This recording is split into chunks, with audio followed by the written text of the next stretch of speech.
All right, ladies and gentlemen, Okay. welcome to the Flowerfield tournament with myself, Wolsey, and Me, Wendy. Hello. Hello. there you go. We're going to be having a matchup today between C3 and AT in this first round of the Flowerfield tournament. I feel like this is going to be quite an exciting game.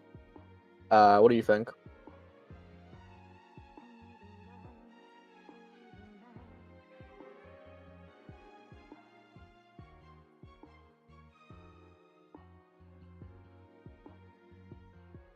I think Wendy's gone. I have no idea. Not sure where it went. Probably internet gone. But stuck with me now. This is gonna be interesting.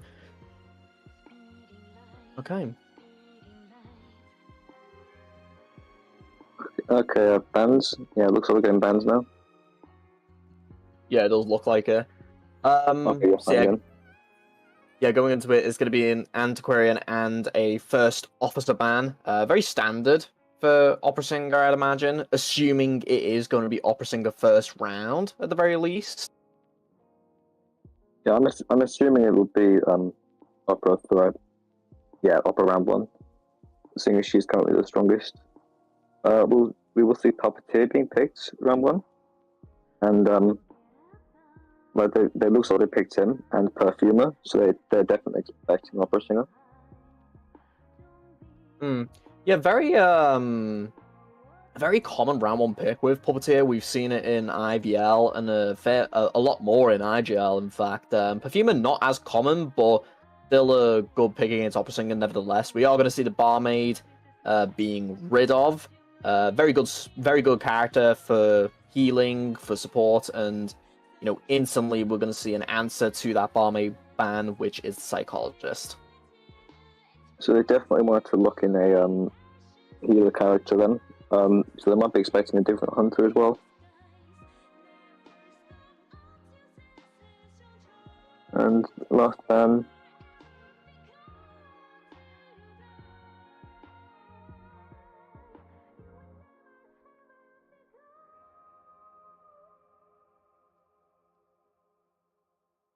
It looks like it could be Priestess. Right, yeah. I imagine.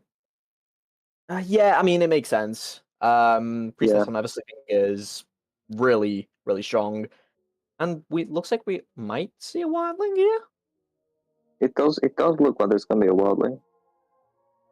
Yeah, it's gonna be a wildling. Yep. Again, another good pick. Wildling, really good for support. Definitely trying to counter the Opera Singer then. That's what it looks like. Yeah, with definitely. These,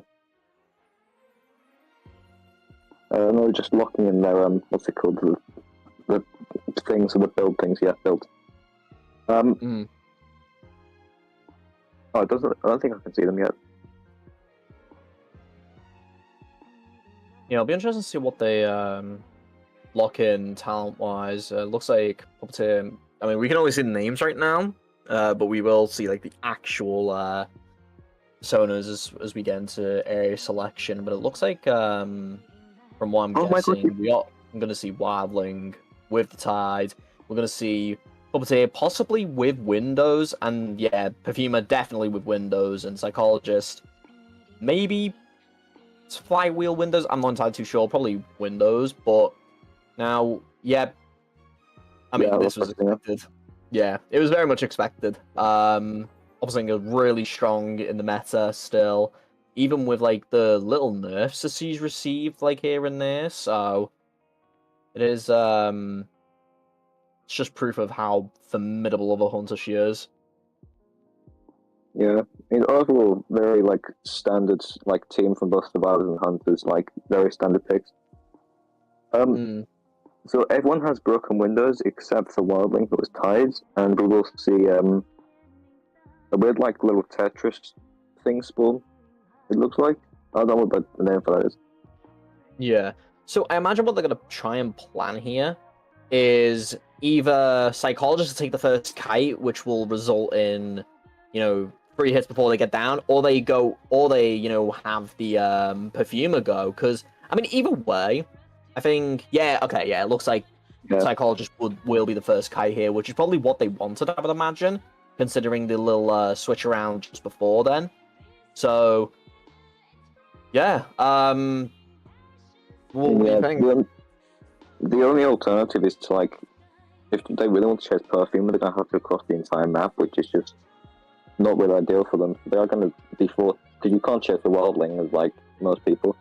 So you definitely are going to need to chase Psychologist. Yeah, for sure. Yeah, because all the other good targets are going to be too far away for, like, a good first chase. So Psychologist can rotate to Graveyard, and then she can't pressure Ciphers, even if she does get a fast down. Like, she can't pressure Ciphers that well because it's so, like, what's it, isolated from the entire rest of the map. So if they do chase Psychologist first, it is a really good position for the survivors. I think it's exactly what they want. Yeah, for sure. We are, yeah, looks like we're heading into the first round, first half between C3 versus AT as we wait for the loading screen to load up once and for all.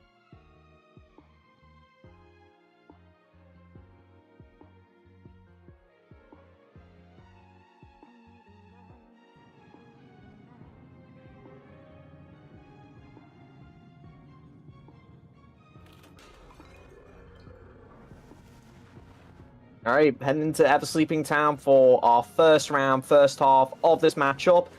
I am your commentator, Lolzy, joined with me with Wendy, and instantly going straight for this Psychologist here over to Graveyard, which is, again, what C3 may have been planning, but we'll definitely see if it pays off as, yeah, instantly quickly throwing down that pallet instantly to slow down the play here, but it looks like, yeah, gonna get the first hit. Early, yeah. Yeah. I'm throwing down another pallet here, and I'm gonna try and play around the pallets here. She's gonna make it out of the pallet, but this area is getting used up very fast, but she's gonna have to transition away quite quickly. And yeah, good juke there, but once again, the second hit dealt with. Misses the train thing, so that's unfortunate. Cypher's all about 50%, but she has the long shadow thing, and this is good for the Hunter because now it's in a good area where she can pressure Cyphers, and she still has Blink. Cyphers are at 50, and Psychologist doesn't have the little green bar thing anymore, so she has nothing to like rebound Kai with. And yeah, there's just 2 Cyphers that can pressure straight away. Yeah, looks like it was looking to go for the window vault here, but looks like they're not going to. Wildling on his ball immediately to catch up, and it looks like he can have the ball very early, which is an interesting decision there, but it does look like they are going to and they're gonna try use the blink for double down. Yeah, going for the double down there to use the blink. I mean, it's understandable. I mean, he was right there, so I don't know why they used Blink. I guess just to save time, so they would lose Psychologist. But yeah, they definitely could have gone away with saving the Blink there. But I guess it's not too much because now it is a double down at 3 Cyphers. They do need to. It does slow the game down a bit more. Yeah, especially with being 2 Cyphers behind as well. This puts the Hunter in a really good position. It looks like they're just going to be selling because. Yeah, I mean, they'll have to. Yeah, at this point they just need to try and get Cyphers done and play for the tie, but all they need to do is find Wildling, and he's already injured. Once his ball's on cooldown, he's basically like worse than Lucky Guy in terms of connecting. But it does look like going for Perfumer, who is not in like the best kiting area, but she does have. Yeah, she does Perfume. It will possibly get the power stun there, and we'll be transitioning over to 11 there, and immediately going to be throwing that power down to create a little more distance. Where Broken Windows has been proving quite useful for the survivors in certain situations. Oh, Mrs. Perfume. This is very good for Opera Singer. She's not gonna have it much easier down. Yeah. And Perfumes are gonna be kind of useless now. Oh, excellent mind game. Yeah, very good. We're only Puppeteer can rescue, but he's so far away, so this is gonna be hard for them. Yeah, he has to leave his Cypher, because otherwise he's not gonna make the rescue in time. Yeah, and instantly going for the Wildling too, to pressure that Cypher that's nowhere near done. Oh, They did it too late. It's too early to say this, but this is looking like a 4-kill already because it's an Opera and the map pressure. Like, Wildling's gonna have to use self-heal, and they can't come back from that. Yeah. This rescue, Puppeteer needs to be careful. Oh my god!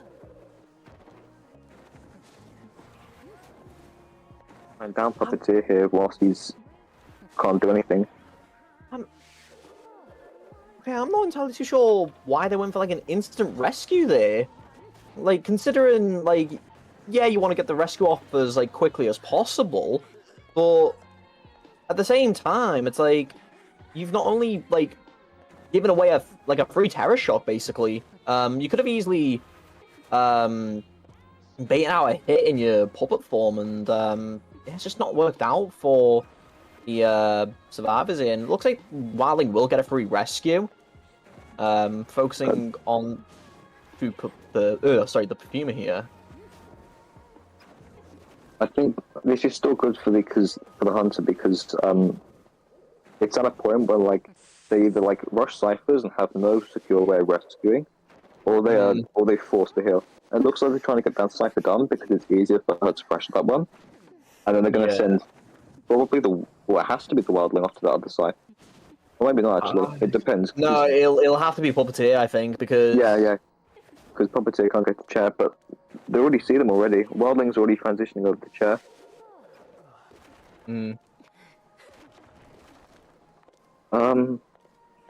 Yeah, Puppeteer is in a really weak position now. He's got nothing left to fight with, and this isn't exactly the best. A good bait, but this isn't exactly the best area, and he's likely going to get down soon anyway.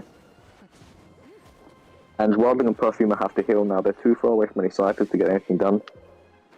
Yeah, They both look like they're doing anything. Yeah, I mean, I think they need a heal. They can't do anything at this point in time if they don't heal. And it looks like Perfumer is actually trying to get, hopefully, a syringe for them. But it looks like, yeah, they are going to be healing now. And but just too late for the heal. Like, there's... Yeah. Like, Opera's already going to have a good idea of where they are. Yeah, and already... Do? Yeah, like... Absolutely nothing, and... So trying to body block for the Perfumer. He had Terror Shock on the Perfumer, and now can just leave the Perfumer. And it looks like this is going to be a 4K game for Polaris here.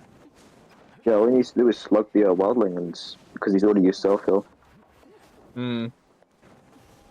He's got 40 seconds before he can get back onto the pig, but like I don't think he's going to last that long. But no offense to the player, but like it's an Opera Singer, you can't do anything without items, and it just goes down. Yeah, and it looks like they might I believe Perfume has anyway. But yeah, like either way, it's going to be a 4K for a Steve Hunter, and it looks like not going to surrender.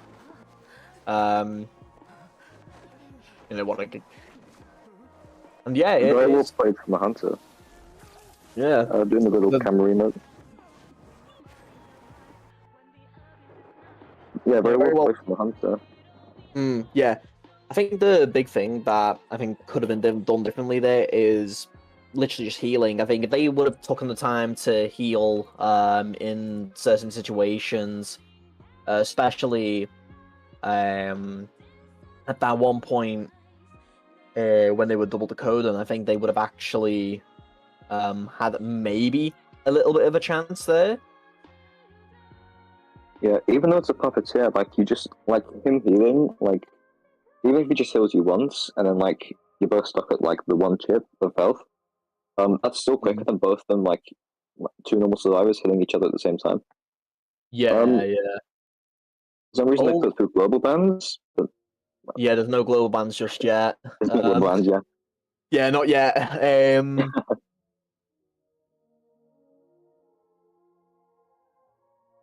Yeah, I think definitely, like, that was a tie position for Hunter. Like, after the first go was looking like a tie, but yeah, obviously the Terror Shock on Rescue changed the game, and the fact that they didn't heal either, just, they couldn't do anything after that. Like, against an Opera, you need to heal, like, that's... If they healed, they could have forced Ciphers, and I think even at the end there, like, if they focused on healing, instead of just running in opposite directions, they could have gotten... They could have forced Ciphers to full health and gotten at least one out. Yeah, like, especially, I believe it was when the, Wiling got injured while trying to rescue on, I believe it was the, who was Psychologist's first chair, I think?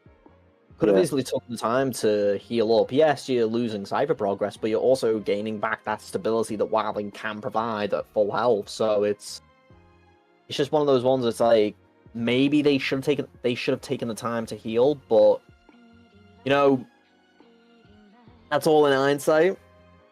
And looks like we are going to be seeing the C3 Hunter playing next, who has a very, got my words here, large task. There we go.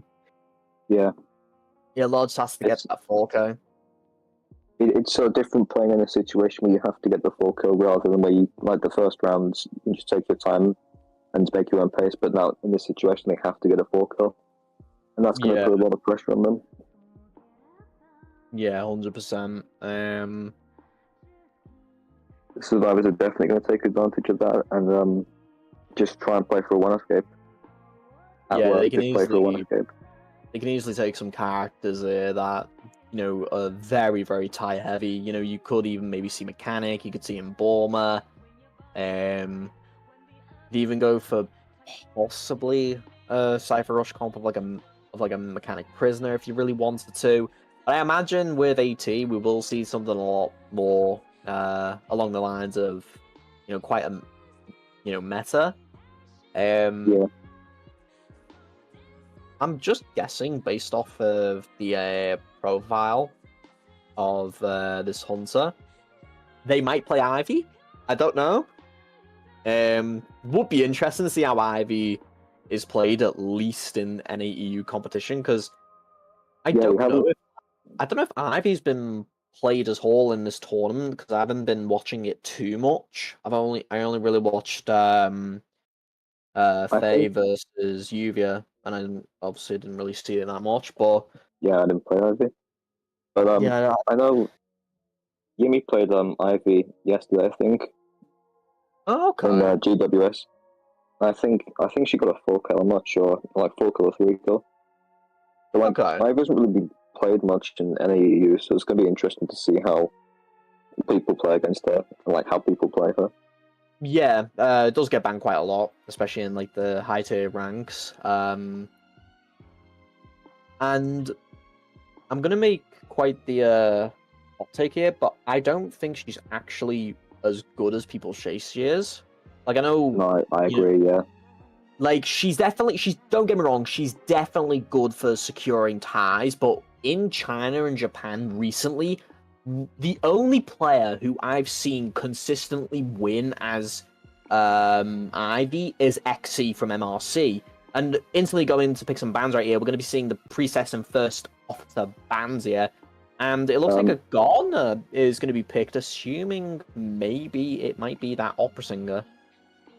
Well, yeah, it could be Opera Singer, but they could also be trying to counterpick Ivy as well, because Opera and Ivy have similar, like, counter characters. Like, anyone who would take extra hits is really good against them both. Yeah. And Patient as well. So Patient for getting distant, which is also really good, especially first presence against these two hunters. So they're trying to, like, counter 2 hunters in one with these picks. And obviously, if they counter those 2 hunters, then it just leaves hunters like, you know, Nightwatch or Hermit and stuff like that, who are, like, a lot weaker and not able to, like, as stably get these 4 kills. Acrobat bans, that was very fast. I didn't see that. Yeah, Acrobat ban I think is absolutely perfect if they are going to be playing as Opera or even Ivy. But yeah, instantly with the Antiquarian pick. These guys are like fucking planned. These guys are planned this ahead of time. Like they mercenary band. Yeah. They really don't want to rescue her. So Yeah, it looks like most likely possibly Opera Singer in that case. Merc and First Officer can deal with Opera Singer quite well. It looks like they are not going to go with a rescuer. They're going to go with a cheerleader. This is a weird comp because like it's not really like a as stable a rescuer because obviously patient he can still use the hooks similar to the other pads but like he's got nothing like to help him at chair. Yeah, Gardner's got her shield but like it's not as good as like watching anything. Yeah, I mean we could possibly see Antiquarian as that rescuer as well. Like she does have some use when it comes to her stick, but realistically, there is no true rescuer in that comp. But it does definitely seem as if, it is quite a distance-heavy comp. They're trying to create a lot of distance with the hunter, no matter who the hunter is. So it'll definitely be interesting to see how CCC will play against them and who they decide to pick against this comp. You can see like the build names. It looks like Antiquarian's got tied because their build name's Rescue, and Cheerleader has Flywell. Patient's build's called Fuck You, so that can mean literally anything. I have no clue. And then Gardner's got a suicide build. It's just like one, what's it called? Just exit path, and that's it. Yeah. That'll be interesting. That will be interesting. So yeah, now we're going to be seeing who the hunter is, and yeah, it's going to be Ivy. I think. Ivy. This is going to be interesting. I guess she doesn't do the worst against this comp, but oh no, there's a cheerleader, so that's someone you can't really chase first. But I guess against Ivy, she doesn't need to worry about the first chase because she can start chase immediately, and doesn't have to worry about changing targets because she can do that easily, especially early game. Oh yeah, 100%. Another thing, it looks like it actually looks like it's not going to be tied for Antiquarian. It's actually going to go on Patient, which also does make sense, at the very least. Yeah, but looks like it's going to be two flywheels as well on the Cheerleader and the Antiquarian, as well as the Broken Windows on Gardner. This is an interesting spawn. So you've got a line down the middle and Graveyard. So Hunter spawns at that size just to block off Graveyard Cypher to force the Garden to transition. In this situation, I think Antiquarian or Patient would be the ideal first chase. It's Cheerleader, you can't really chase first as an Ivy because you can just get away from the circle area thing, straight away. So it takes you so long to cycle through abilities. The Patient and Antiquarian obviously a bit slower at transitioning, so it's going to be an easier time. And Gardner's too far away, so it's going to be 20 or 30 seconds before you can actually get to Gardner. So I think it's not going to be wise to try and chase her first, and the Cypher's blocked off, so you don't want to go over there. So, yeah, I'm wondering if they're planning on chasing first. Yeah, I feel like the survivors must have had an idea, and it was going to be an Ivy, hence why it is, such a comp like this. Yeah. As now, hopefully, we'll be getting into the game very shortly. Yeah, just waiting for the, what's it called, loading screen.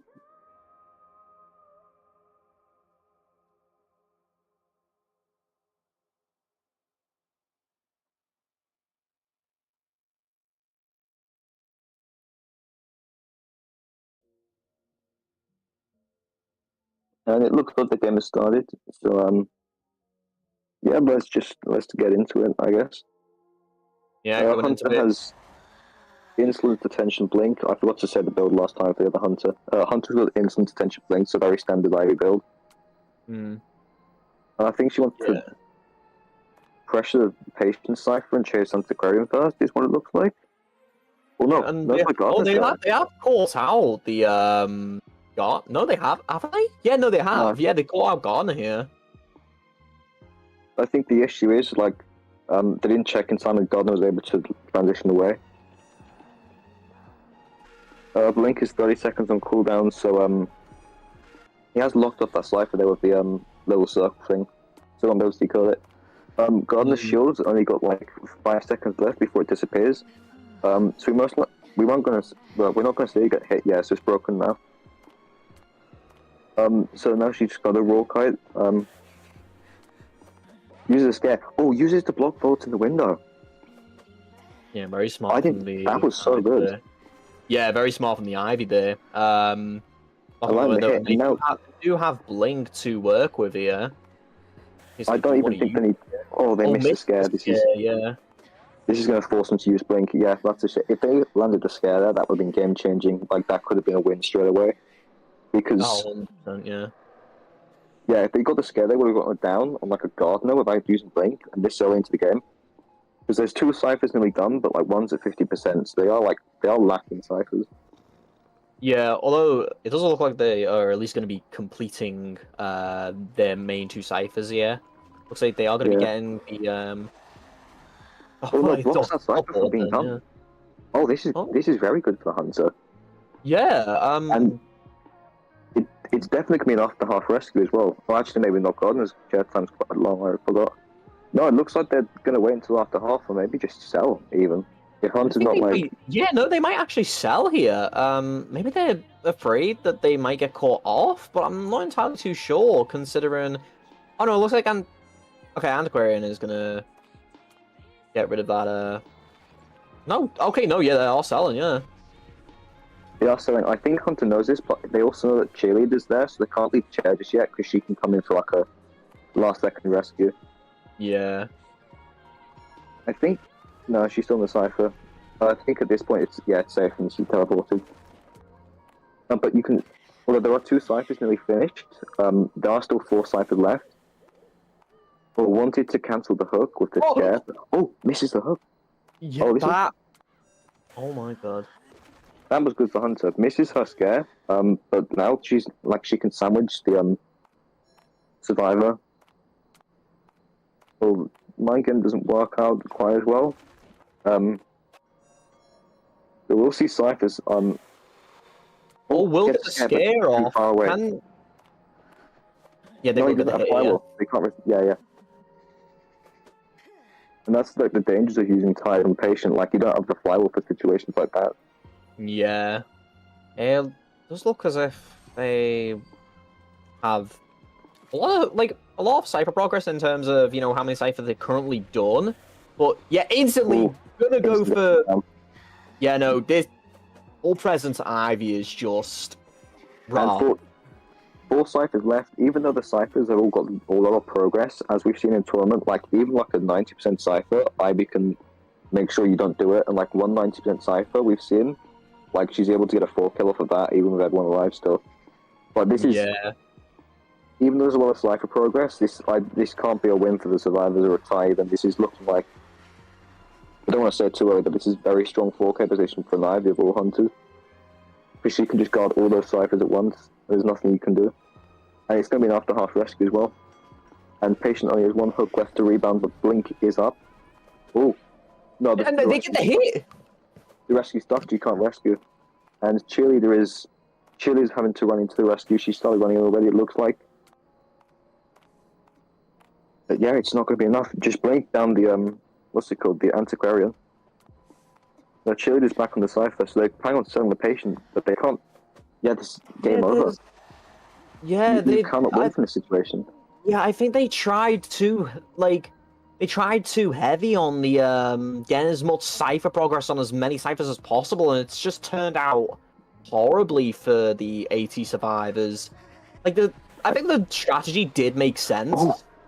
Oh my god. Gets the hit against the Cheerleader as well. I think she should have speed boosted out of that because it's a full presence, so you need to you're going to get 100% very quickly, so you need to avoid that at all cost. Yeah. That's the problem. You can't leave too many ciphers with progress. You need to finish them as fast as you can against Ivy because she can just come back from it. There are 3 ciphers now, and there are 2 prime ciphers basically, or 2 at 95, and there's 2 with a lot of progress. But that's the issue. You have 2 injured survivors against the strongest map pressure hunter in the game, and you just can't get to them in time. Yeah, and she can see where Cheerleader is breaking the tablet. Let's see if they can get the cipher done in time. They will be able to get the cipher done in time, but instantly. Yeah, it's just the Antiquarian literally cannot do anything here. Like, there's She's got like 100% stick left as well, man. Like, but like she can't get enlightenment from a chest. She can't decode because Hunter will see. And this is why you don't leave ciphers against Ivy. You need to finish them as soon as you yeah, can. Otherwise, you get stuck in a situation like this.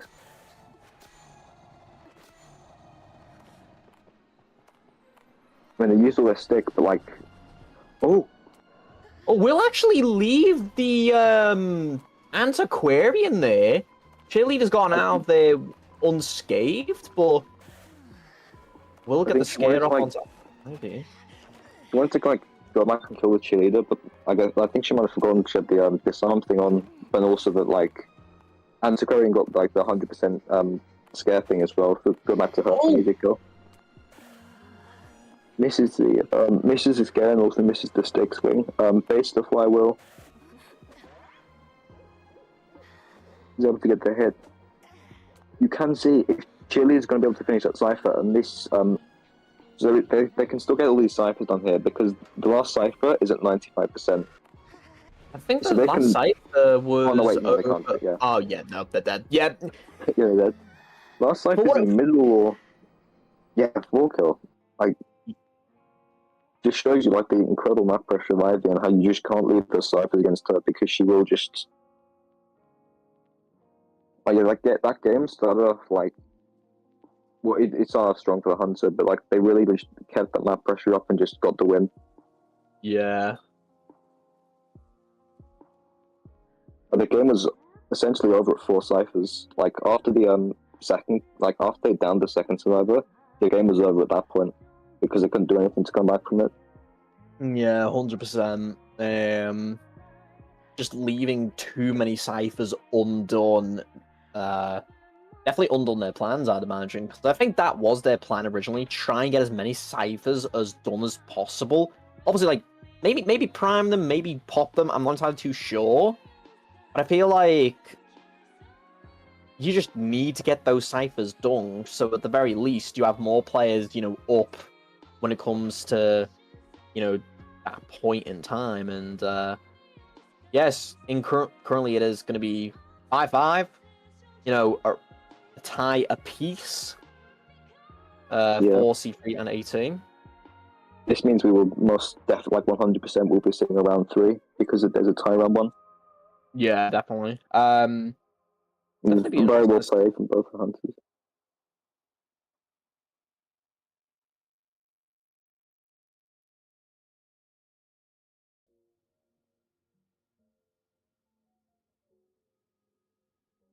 Yeah. Yeah. Yeah, so we ignore that. Yeah, so move on to round 2. Teams are like, yeah, both teams are tied at the moment, so this is going to be interesting to see what they do from this. We're just waiting for them to ban the map and then take the map, so we can get it started. I'm curious, just like what map they're going to ban though, like what the picks will look like. I feel like C3 will want to probably ban a map that will favor the 80s Hunter. And we've seen them, I believe, opting. I don't remember who else Polaris plays, but I think I imagine if you, for the Ivy as well.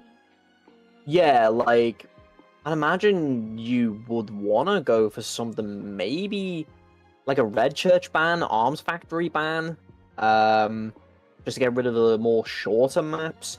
And then for AT, if one of them gets banned, I imagine that they might go for the opposite, just to more or less counter the ban, I guess.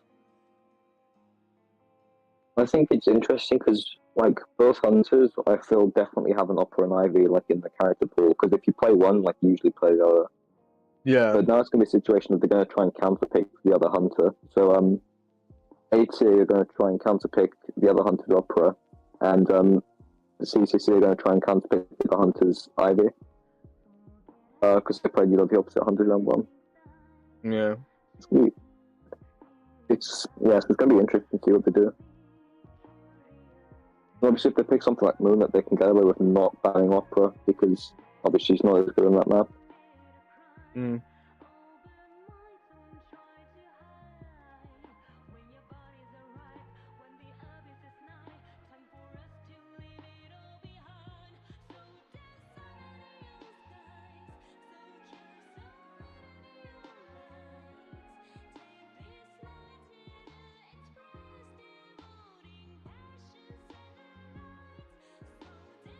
I think so far we're just currently waiting on the map picks and bans. Yeah. Not entirely too sure what's currently going on. Okay, so it looks like they have banned Arms Factory, which is what I said before. But AC have gone ahead and picked Moonlit. Possibly So, going... Do they have... Gamekeeper. Yeah, do they have a Gamekeeper player they might put in, or... Is Endertons on AT still? Because I know he plays Gamekeeper. I don't think so. I think they have someone... I'll have to check. Hold on. Yeah, I'm checking as well. They have Moate, the other hunter. So I imagine they're gonna bring in Moate to play that Gamekeeper. If he plays Gamekeeper, I mean we have no idea if he plays Gamekeeper or not. But they might leave Polaris as well. Have they switched? Are they subbed anyone out? Possibly. I'm not sure. They haven't said anything yet. Doesn't look like. I mean, it is the AC Hunter. If they pick Moonlit, they definitely are planning on playing Gamekeeper. Yeah, for sure. Because there's no other hunter who is as good on that map as Gamekeeper is in the current meta. Yeah, I mean, you could maybe also pick Breaking Wheel if you really want to go, really all out. But, yeah, but even still, yeah, there's no real better hunter at the moment on. Oh no, it's going to be Polaris again. Okay. Although Ivy could potentially be a shout here. Ivy's not. Ivy could, yeah. Yeah, Ivy's not too bad on Moonlit, but assuming it is going to be the Gamekeeper, I imagine that Polaris will show up here. So it looks like it's going to be... What was it? Puppeteer, Perfumer, first band. Yes. Yeah. Yeah, I got confused for a moment. I thought they were 80s global bands. But yeah, it'll definitely be interesting to see what Hunter Polaris is going to pick here, because I imagine the opera singer will get banned out unless it doesn't. And if it... The only way I see them not banning opera singer is if they ban the Gamekeeper. I think it's hard because, although Moonlit counts as opera singer, we have seen her get 4 kills on there before. Yeah. Polaris is an opera singer main. They actually main them instead of just playing them. Very, very, very strong opera singer player. Yeah. Yeah. So if they don't ban opera singer, very well could still play them even on Moonlit. I just look at one of the survivors has been subbed out. Who's been subbed out? Yeah, so was it Game Thrower? Oh yeah, Game Thrower has been subbed out for Chu, it looks like. Chu. We just not had the C3 tag. That threw me off for a sec.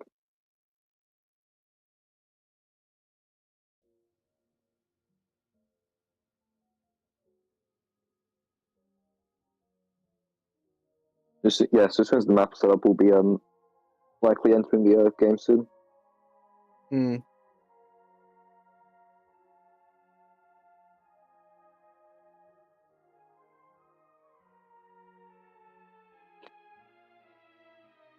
Okay, it looks like we're starting now. We're starting with the bans and picks and everything. So, what's he going first? Definitely Priest. Priestess banned first. Yeah. You can't let her out. And Psychologist. Psychologist makes sense here. I think if they are gonna expect the opera singer to be banned here, they'll want to go for a ban that'll help them out. Banning the Ivy. This is interesting. We can now see an opera singer or potentially a Gamekeeper being used here. Yeah. Oh no. Well, Yeah. There we not go. opposite. Yeah. Okay. There we go. It's like they probably talk and then said, screw you. So, opera singer band, Yeah. they respect the opera singer. The other thing at Ivy, but I think the problem is like Moonlight's so big that like Ivy's map pressure. It's similar to Dream Witch. Like the map's so big that like even though it's like weaker kiting areas, like they can still like it's still too big to pressure properly. Yeah. So I think you might not see an Ivy. Sears Also, being picked, standard yeah. like character. Definitely not expecting Ivy that they're picking Sears. Yeah. It looks like And Save Armade. Yeah. Okay, this makes sense. Want to go for some good support here, especially if they do come up against an Ivy or a Gamekeeper here. I this is would, looking more like a Gamekeeper counter comp than an Ivy counter yeah, comp. yeah, definitely. Especially with the Psychologist ban, I think probably they will be a Gamekeeper since Psychologist does do typically well against Gamekeeper. Will be banning the First first officer ban. too. Typically not a pick you'd see on Moonlit, but I would assume again for a Gamekeeper. Like Gamekeeper doesn't mind. Gamekeeper can stuff Merc a lot easier than he can stuff Opera Singer. Yeah. Not Opera Singer, not First Officer. Yeah, we'll forward. see a forward. Yeah. Okay, this is interesting. Because Gamekeeper's not. Gamekeeper doesn't worry about forward too much.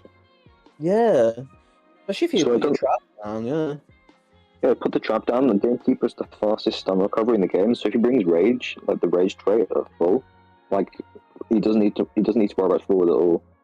Yeah, and Embalmer. Yeah, I think this is a fair ban here. I'm so surprised that Embalmer wasn't banned instead of First Officer, because like you risk letting the Embalmer out and getting the survivors getting a tie. So that was risky from the Hunter. Yeah, very risky, but it does manage to pay off, I guess. And it looks like Postman? Postman? Oh. What? Huh? What? Huh? Wait, what? Okay, so okay. Postman's very interesting here. I assume Postman is going to be providing the passive support that's needed for this team comp here, considering forward, horrible decoding speed, everyone else with decent support, but I feel like Postman might be their magnum opus of the team. I feel like possibly we could see something cook here. If you want, Postman's titled the personables called Worker Bee, so that fills me with even greater like I can't wait to see what this Postman's gonna do. Obviously no shade to them, but like Postman's an interesting choice, especially in this meta. Like like if he plays Gamekeeper, he can do what's Postman gonna do? Yeah, Postman literally can't do anything. Like Naiad? Naiad? Okay, this is interesting. Naiad. Were they expecting? Yeah, I wasn't expecting that either. Typically Naiad is really strong for ties.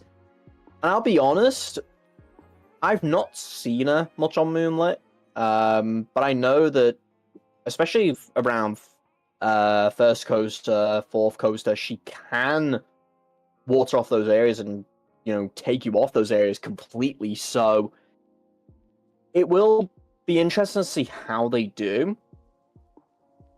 But I guess the survivors definitely knew they were definitely expecting a Naiad then, because these picks make a lot more sense now. Well, except for Postman, that doesn't make sense, but like the rest of them make more sense now. Yeah, I imagine they might go. Yeah, so we see Postman with Flywheel, Barmy with Flywheel, Seer with Broken Windows, and it looks like they're going to have Forward as their main rescuer here. It looks like they're doing like the standard spawn, except Seer's not spawning 4th stop. Okay, bump it for a second. Yeah, so Seer's not spawning 4th stop because, they'll likely chase there first and just cut off the kiting area. She wants to go to somewhere like 10 where she can't like water off it easier. But that doesn't work because she's likely going to go for Barmaid first, but also the bait. They thought Postman was going to be in the 2-story area, I think. But Postman's in a first stop. It's going to be interesting to see who she decides to chase first, because Barmaid's against the Naiad. Obviously, she forces the hit, he can transition away. Yeah, I imagine they might go after Postman first, though, just purely because Postman is the weakest character in this comp here. So I think they will want to attempt to go after Postman here, despite Postman having leverage of the coaster. So, yeah, this is definitely going to be very interesting to see how the Postman will come into all this, because that's the main thing I'm looking at. It's everyone else seems fine, but the Postman is like the one pick that's like interesting. But maybe after the game we'll see that like first Postman or something. But like the Postman, like back in like was it Core 5 or 6 where like he was actually meta? I forgot. Like, there was a time when he was actually meta, but like Yeah, it was Cover 5, I believe, where he was like one of the main support characters, I think, just with how good his letters was, especially with the coding and like the decoding one, yeah. So it looks like we're going to be heading into round 2. We'll be seeing trump cards, detention and blink on Hunter, and going for barmaid first. Yeah, already instantly the barmaid is going to be heading up to 2-store here, going to be moving down, avoiding the left as well. So she can. Oh, however, this is risky. Forward is doing the forward's pressing the button on the roller coaster. Yeah, however, she has just led him to Postman, and that's really bad for the team. Yeah, that's really bad. Postman now, realistically. Okay, we'll get the... Oh, but has been stuck on the chair. Oh. Will not get the hit there. Okay, now we'll get the hit there. But the issue is the button's been pressed, so he's going to... If he gets on the coaster... Oh, he's not going to get on the coaster. But if he did, he would have gone to a third stop, and that would have been very good. But that's going to be a double... That's going to be a... Oh, no, it's not. Okay. I forgot they had flywheel for a second. Sis hours on cooldown as well. Owen uses the blink. Yeah, Sis hours on cooldown. And look at these ciphers. There's one at like 70 and that's the Sis, but like the rest of them are so far behind. And she's chaired near one of them as well. No, she's chaired near two ciphers. Two ciphers you can pressure, and forcing forward off his 3 ciphers that aren't being worked on. So she's slowed down this early game a lot. Okay, now they see the forward. Forwards, yeah. Very lucky for the forward that dashed in. Oh, very nice done from the forward, actually, to, Oh, brilliant. Yeah, brilliant. But the Postman just not utilizing that time to, gets hit. He's going to wait in the corner. Forward needs to, Forward can't harass. He's got too much water on himself. So he can't harass. Yeah, he needs to wait a little bit before he can harass of any sort. And yeah, it looks like Forward is going to be running away. Like, okay, so when Forward... His football's low. He's like 40% left. So he can't really use it to harass anymore. Like, one more harass and like he's done. Yeah, so... I feel like the Postman could have actually made it to the coaster there. Like, as much as... Okay, now... They're going in different directions. Okay, yeah, no, this is the issue I'm like having at the moment. Like, they're going in different directions. They're not providing any support. We'll get the support off, but can they get it on time? No, they've done it. Okay, they're away.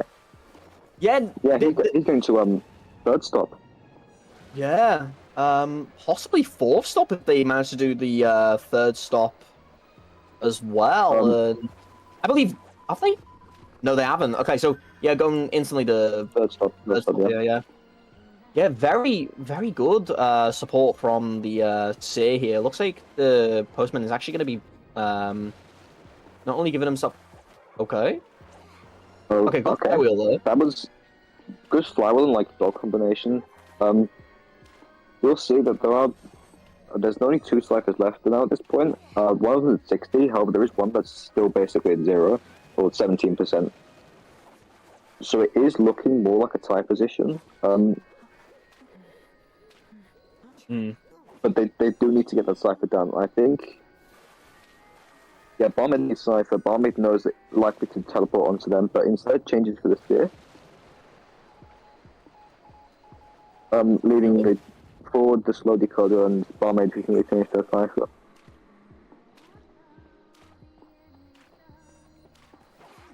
Oh! imagine if they got the water hit as well. That would have been so good. Yeah, that would have teleport been to forward really sniper. good. Yeah. I would have screamed. That would have been so good. Forward is like what 10% for bull left, like not really enough to work with. He's just got this one pallet. Oh, that was Okay, a really good pallet stun. I think this barmaid is in the area to like maybe support him or just to stay here for rescue. But, Yeah, I think it's purely for rescue. Yeah. Yeah. Use the block of the football to get away. Misses hit again. He's gonna try and die in the corner so like he can potentially struggle free. Yeah, I think actually run the chest. Yeah. No, barmaid just needs to like rescue like not instantly, like straight away, like pretty soon. And Sis Cypher's basically primed. So she can just rescue and like start like legging it to force stop gate. Yeah. Oh no, that's the problem. The teleport is nearly off cooldown. It's got 30 seconds left. So by the time the Cypher pops, it will be ready before anyone can get to the gate. Oh! Oh! They missed the flywheel, but they missed the hit now, and they've got the rescue off. Gonna be hitting the forward down, and that is gonna be the pop. And for a second, I thought the bombing might have messed it up a little, but no, they. Yeah, okay, forward's gonna go down here, I think. Oh no, they're not. Oh no! Oh no! no, Oh, yeah, they yeah. will. Okay, 10 seconds left. Barmaid needs to stay in middle. Hunter can teleport to gate, but she needs to stay in middle because she now forces Hunter. Oh, teleporting! They're gonna be teleporting. So It looks now like she can get Bommy rescued. is gonna be. Yeah, but I think Bommy can make it. Can I get the hit onto? Yeah, we'll get the hit onto Gets the hit on safe. Yeah, I think. Barmaid Yeah, needs- they're gonna. No, Barmaid makes it. Barmaid makes that rescue. Yeah. But oh, that's the issue. Now she knows where both of them are, and the other gate hasn't been started at all. So it gives a drink to him. But there's now like Hunter will have a general idea of where Barmaid's going. So forward's going to go to gate, obviously, so knows where Barmaid's going. Decides just go forward instead. I think they should have tried to explore where the Barmaid was going. Because now she can get the rescue on the Seer, and they can tie. But if she went to if she went to like look for the barmaids, she could secure the 3-kill. Yeah, 100%. Yeah. Okay, we'll actually get the hit. In time, and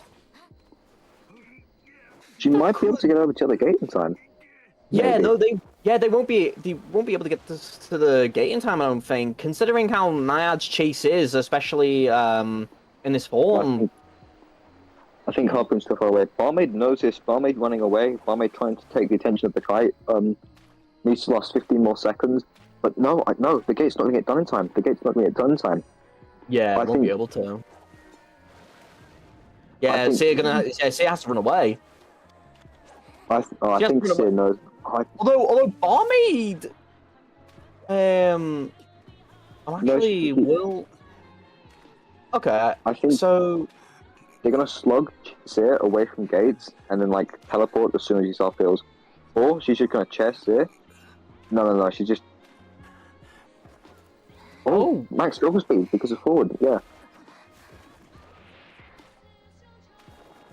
My barmaid just needs to go back to gate now, and or Seer's likely gonna. No. No, Seer can escape. How close is Seer to now? He's about halfway. Yeah. Okay. Barmaid yeah. No. Barmaid. I think he's. Yeah. Barmaid needs to leave. Oh, she's staying in the game. She makes another drink. Does she want? Is she just like day camping, or does she want to? No, she's day camping. Okay. Yeah. It's a shame. So I checked. Yeah. Sorry, you go. Okay. Yeah, for what seemed like a tied game, Polaris able to pull off the 3K and the win for AT there, but yeah, like, That was a risky endgame for Hunter. I think the way I talked about would have definitely been a lot safer, but like it still worked out in the end. So I think it was very close. Like if Seer had been able, if teleport had been like an extra like 2 or 3 seconds cooldown before the end, well, that 2 or 3 seconds would have made that game a tie. Because it would be able. That was very close though.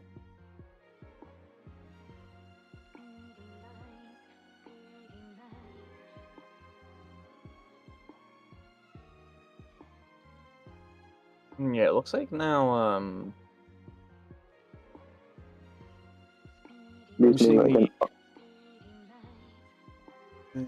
we're being CCC hunting. I forgot what the global bands were. it was it was, Gardner and Patient. the Gardner and global Patient, bands. Yeah.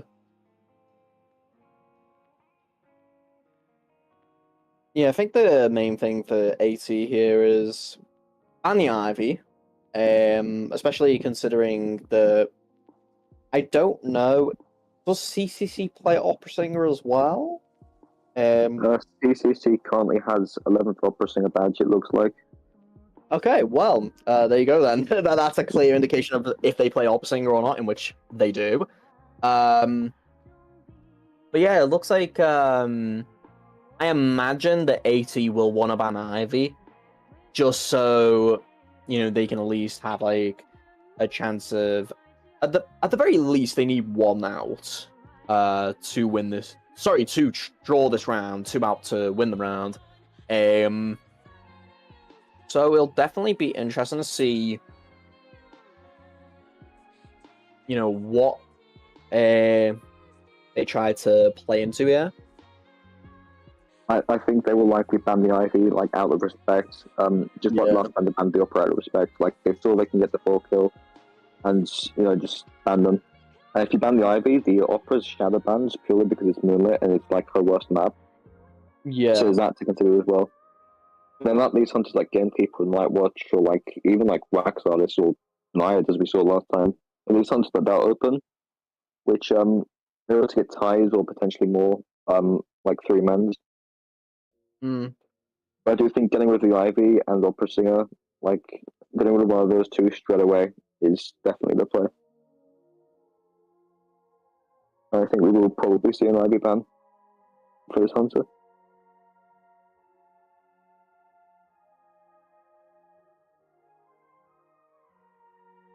Just waiting for the picks and bans to start.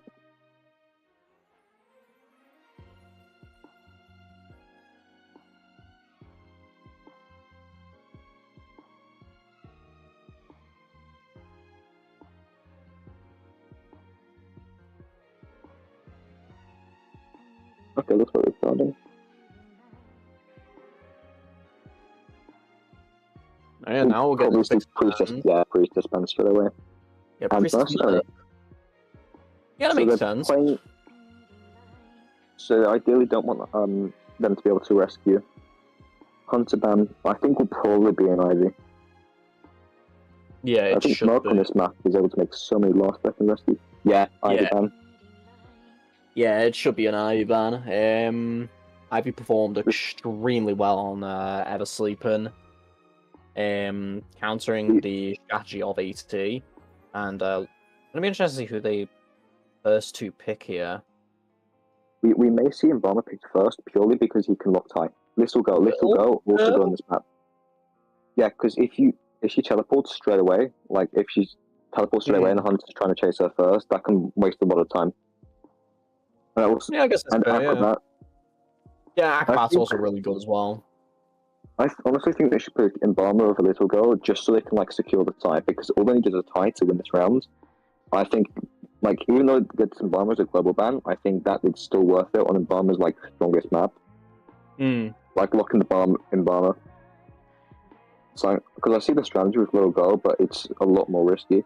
Psychologist band doesn't want the Wi-Fi heals, the long distance ones. Yeah, I feel like they could probably take an Embalmer right now to try and get a tie-heavy character here. I'd be very surprised if they didn't pick Embalmer. Yeah, I'd be very surprised as well. Unless they want to go for someone like maybe Lawyer, maybe, if you want to put out... Journalist? Oh, no. Okay, there we go. Yeah, okay, that one makes a lot more sense. Yeah. I was gonna be very shocked then if they did pick the journalist there. We've only seen journalists once, or at least have we only seen them once in this tournament? I mean, I played against a journalist yesterday on Moonlit. Oh yeah, it was on Moonlit as well. Yeah, first off, it's a ban on Moonlit too. Realistically, I think they should just try and take the embalmer. Journalist. What? What?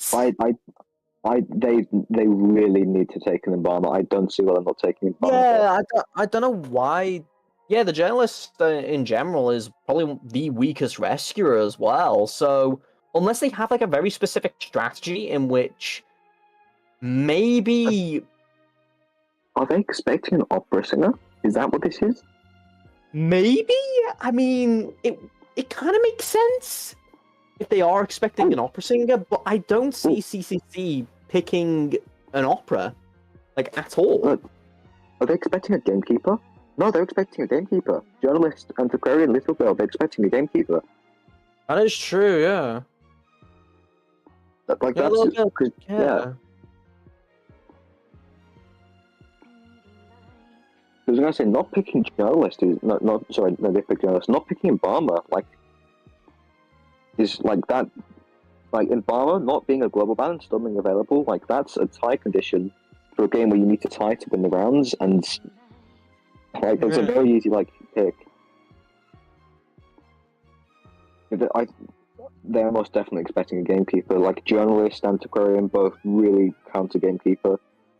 Yeah, 100%. Like just block the hook, or like after he pulls them, just make the hook useless.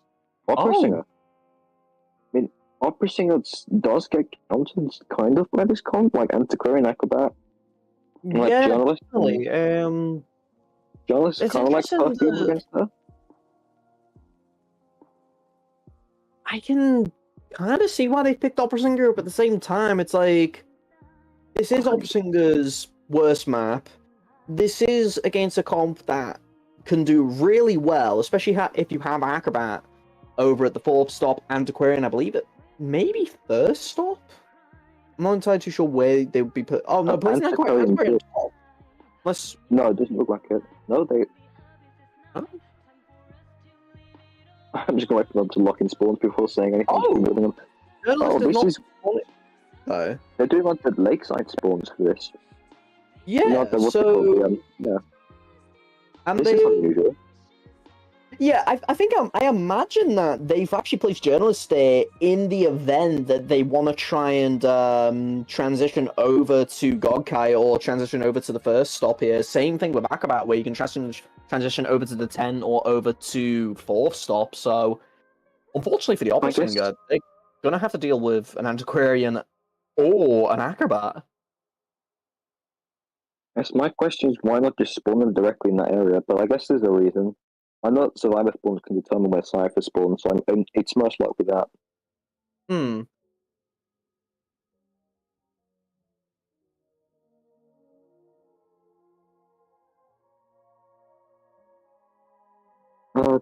forgot it takes like a minute to get start the games with the this game mode.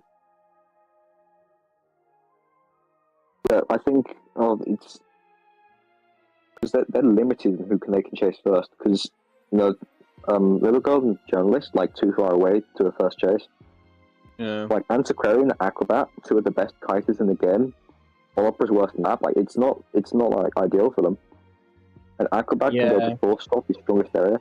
So I think he has to chase Antiquarian. Yeah, has to. So Acrobat's just going to go to 4th stop, and that's just a free Cypher kite. So 100%.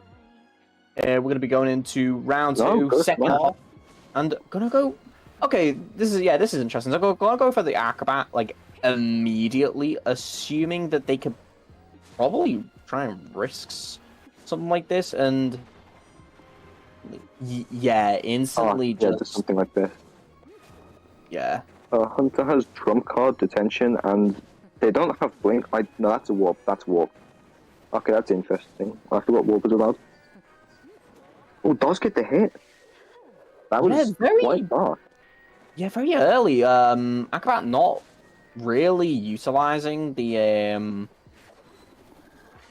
4th shadow on cooldown. Yeah, he's not utilized 4th, but he's utilizing this area, which this area can also be good with power to against Opera Singer. But I think like he can definitely utilize 4th stuff a lot more. They need They need to take this pallet down really quick. I don't know why they're not taking the pallet down. Yeah, I'm not into. Oh, but you know the flywheel they. But then now. Oh, brilliant pallet stomp from the Acrobat here. They chose to. Yeah, no, like you said, they needed to get rid of that.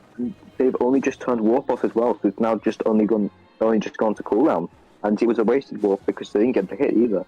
This is very good from Driver. This is looking like such a bad. Yeah, just jumped over. Oh, yeah. This is gonna be at least a free Cypher Kite here. No, this is guaranteed 3 Cypher Kite. By the time it gets chaired, those Cyphers are getting done. By the time it gets chaired, there's probably only starting new Cyphers. Yeah, I mean... That was like... that had potentially a very, very quick down. Especially like the early hit. But now, like, this rebound kite, like... The 4th Cypher has already been started. It's already like a quarter of the way done. Yeah, gonna get hit here. Now seeing Journalist. It looks like Journalist and... Yeah, Little Girl's also in there just to do the 10th Cypher here. Imagine they probably might catch out the Little Girl here. Yeah, they will. But if he goes for Little Girl, then Journalist just gets a free rescue without having to use any of the things. Yeah, Journalist will likely just get this free rescue. Oh, no, it doesn't want to risk it. Takes the hit, but saves the little rescue illusion. Oh, sets up the body block, but Hunter will go for the double down anyway. So, essentially she wasted the illusion there at the end. But we'll see that... We will see if that Cypher has nearly finished. Like, Antiquarian Cypher is basically done. Yeah. So, although it's a double down, Antiquarian can just rescue, and it's like the double down won't even matter. Yeah. Because all Little Girl needs to do is run away from the Cypher and go kill Journalist now. We'll be seeing Warp, but... Ooh. Oh, that's... I don't think that's helped them whatsoever. That's going to be a down. That's 2 people down, 1 person shared. They need to... Yeah. They need to cancel their Warp to put it on cooldown. They need to do that like a lot sooner. This is bad because there's no one decoding. Journalist only just gotten up, and Antiquarian's going to have to support. Yeah, Antiquarian providing some excellent support here for... Right now, Antiquarian's trying to block her from doing the dash, so if she does that, and like she dashed onto her, like it'll just get put on cooldown. Oh, he's able to get the down. Antiquarian's harass is still on cooldown, but I imagine it's going to be up in a couple of seconds. So she's going to be guarding these chairs down, this chair down here. Yeah, if she can get this rescue off. Oh no! Oh, my game crashed. I can't see what's happening. What's happening? Okay, so the Antiquarian failed the stun there, and it looks like, yeah, they're just going to pop the Cypher now. 3 people left remaining. It looks like this will probably be a tie game. Little Girl teleporting over to the Antiquarian here as they make their way over to the first Coaster's gate here. Looks like the Journalists might actually hang around Dungeon. No, they're not. They're going to be going over to the first Coaster gate as well, as it does look as if... Oh, it looked... Yeah, no, Everyone's over here. I'm back, yeah, sorry, I was safe. Oh, Little Girl's about to be going down. Little Girl's about to go down. Antiquarian are just going to leave Little Girl left for dead. Warp is about to be up in 10 seconds. So... roller coaster button, but didn't go on it herself. So Antiquarian goes to first up. And they're both heading over to gate. That's... Oh, actually, I've teleported. Teleport. Oh, okay. That's risky. Yeah, very risky. Yeah, now going after Antiquarian here. Can they get the down onto Antiquarian in time? Yes, they can, and... He's forced to try Antiquarian here, but they need to go back fast. I think they should have just kept the warp there, because the warp will allow them to go back at least. Journalist on them now, and the gate has not been started yet.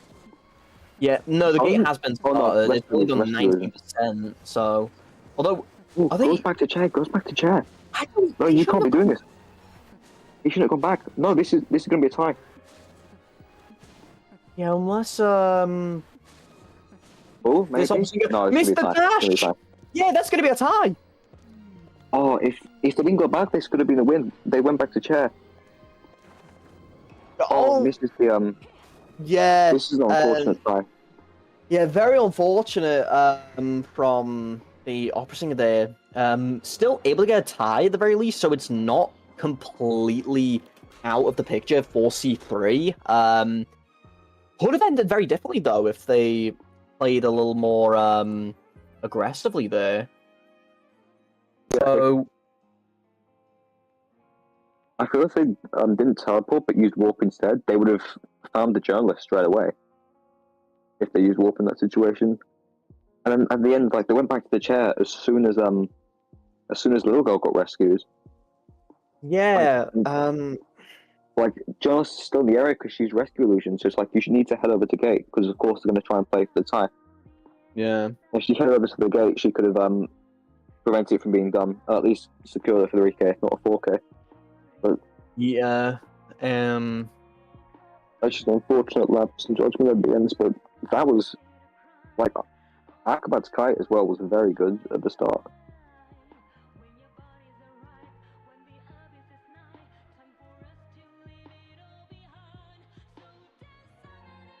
I'm trying to calculate the points. That is I believe it's 10-8 in favor of AT. I believe since AT. Yeah, it is. Yeah. 10-8, yeah. Yeah. So it is in favor of AT, but it's still anyone's game. Both sides can come back from this. There will only be one round left, so it will have to be this round or nothing. But both sides can come back from this. Yeah. I believe we might see a fourth round depending on if it is this exact result, but it goes the other way. That's the only way we'll be going to an overtime. So, yeah, from the entire second round, it was a phenomenal kite by the Acrobat to get them in such a good position because it was a very early hit as well. Yeah, it was like two lives at 20 and one just been started and he been hit, and like he still kited after that like so long. Yeah, like as soon as he started to utilize more of the fourth coaster, that just turned into a free cipher kite completely. Well, it was like 3.5 in the end because like Antiquarian got her cipher to like 30 or 40 by the time he got downed. Like that was like after the first hit, that was a very long kite. Like Hunter messed up their warp a bit as well, but like which obviously contributes to that. If they did their warp a bit better, then they could have gone the down. But like that was like that rebound kite was very good, and that rebound kite like turns potentially a win for the Hunter even into a tie, which is exactly what they needed. Yeah.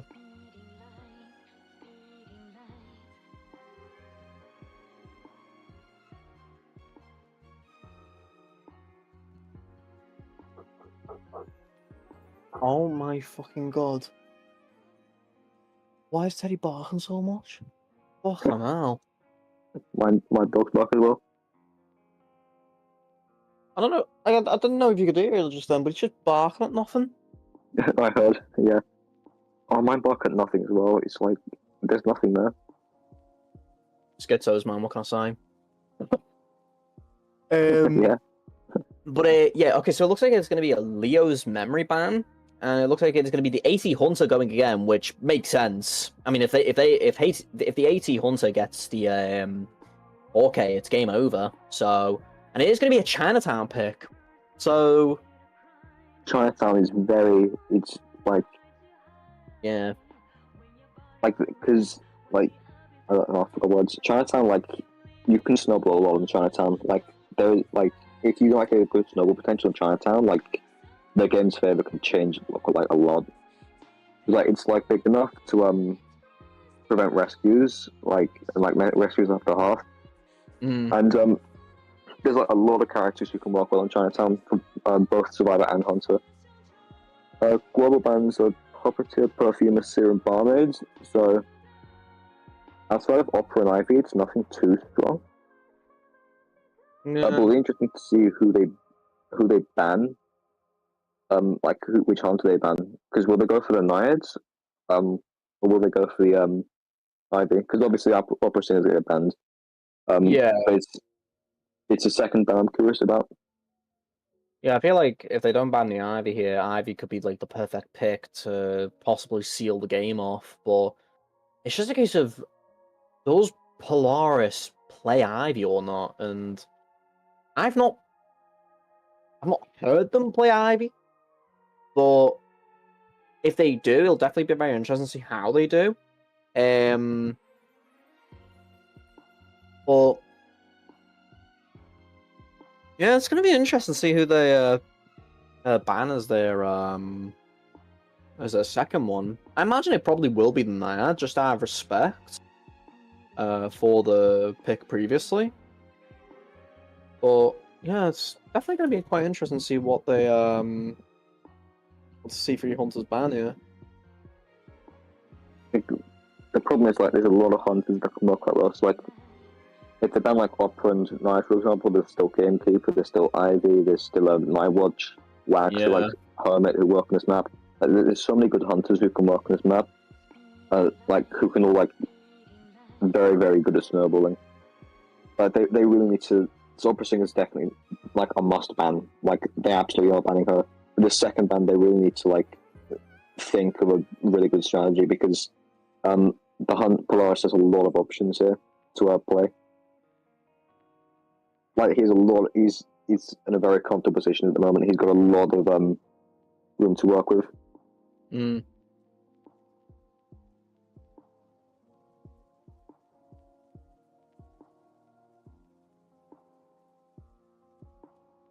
I don't remember what the win conditions here might be. I know 4K is 80 win. 3K, I think. I think if he's 3. If it's a 3K, I think they do still play the second half, but I don't. Oh wow, let me do the maths real quick. If it's a 3K, I think they'll still play second half, but like C3 Hunter will need to 4K, I think. Like 4K and then it's a tie, and then we'll go to round 4. No. Wait, yeah, 4K into time we go to round 4, but 3K. So yeah, it'd be 13-9, and then it would be 10. No, if it ends up as a 3K, and then if C3 end up 4K and as their hunter, they'd end up winning the series, I think, because it'd end up being 14-3, 14-13, sorry, in favor of C3. Oh, so it really is anyone's game. Oh, we've Priest testing Psychologist bans straight away. Psychologist, interesting first ban, but like I can see the logic behind it. She's a very good support to rescuers and just a very good support in general. Yeah. Yeah, the Naiad and Opera Singer, yeah. Definitely respecting the Naiad. Psychologist, yeah, good ban for Naiad, so even though it was banned anyway. But this does leave open hunters like Wax, Hermit, Nightwatch, Gamekeeper. Even Gamekeeper is quite strong on this map. Yeah. Could even go for a breaking wheel if they do play it. Yeah. Yeah, there's a lot of hunters that Polaris can pull out here. There's like so many strong hunters on for round three Chinatown is such like a good place for hunters to be, because there are so many hunters they can play. Like even Clown, like although Clown's a bad hunter, like we can still like he's still playing Chinatown in some tournaments, like IVL and that. Yeah, but there's not a lot to choose from. Yeah, we see Ford and Antiquarian as the first two picks going really strong. Embalmer, getting rid of that instantly, which makes total sense. Doesn't want C3 to even have a foothold of that. And then they're going to be going with the Entomologist here. I imagine they might try and round it off with a Toy Merchant, just so they have the accessibility of getting to areas such as the balconies and whatnot. So yeah, Patient being banned here. I think it was either Patient or Toy Merchant hunting you to choose between to ban. Not gonna pick Toy Merchant? What? That's interesting. I think they should have picked Toy Merchant here. I think Toy Merchant would be a good pick. like to just round up the team. Like they already have strong hiders, but like and that makes Hunter like forced to chase Toy Merchant first as well. Yeah, unless they and Toy don't Merchant have... had a lot of time in Hotel.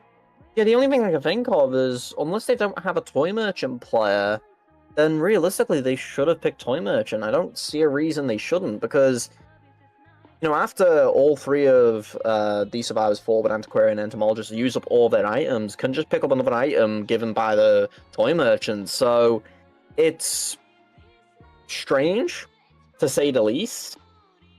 No, I'm very surprised.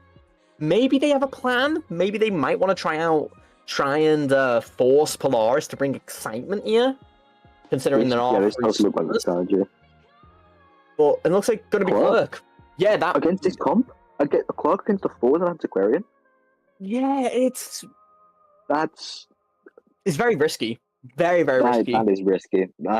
Wow.